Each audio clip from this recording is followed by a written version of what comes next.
Assalamualaikum warahmatullahi wabarakatuh. Kita akan membahas tentang sejarah parasetamol. Parasetamol adalah obat yang sangat umum kita gunakan untuk meredakan demam dan nyeri. Tapi tahukah Anda bahwa obat ini punya sejarah yang cukup panjang dan menarik?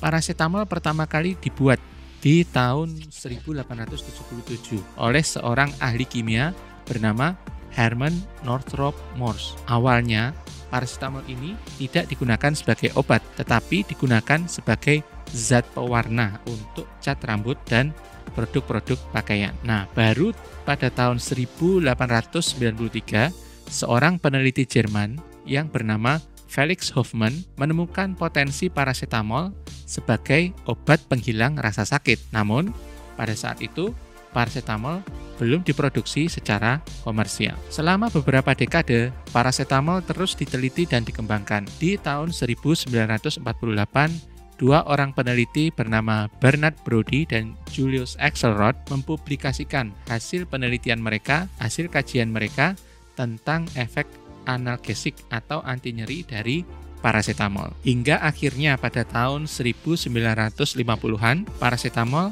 mulai dipasarkan sebagai obat. Tepatnya di tahun 1952, parasetamol dipasarkan sebagai obat resep dokter. Lalu kemudian di tahun 1956, baru parasetamol mulai dijual secara bebas tanpa resep dokter. Parasetamol semakin populer dan menjadi obat andalan pada tahun 1980-an. Saat itu, aspirin yang biasanya digunakan untuk menurunkan panas atau demam pada anak-anak ternyata dikait-kaitkan dengan sindrom Reye, yaitu sebuah penyakit atau sebuah kondisi yang berbahaya bagi anak-anak. Akibatnya, parasetamol pun naik menjadi pilihan utama sebagai obat penurun demam dan pereda nyeri untuk anak-anak. Hingga saat ini, parasetamol tetap menjadi salah satu obat yang paling banyak digunakan di seluruh dunia. Obat ini tersedia dalam berbagai bentuk seperti tablet, sirup, dan supositoria atau obat yang dimasukkan melalui dubur, sehingga mudah digunakan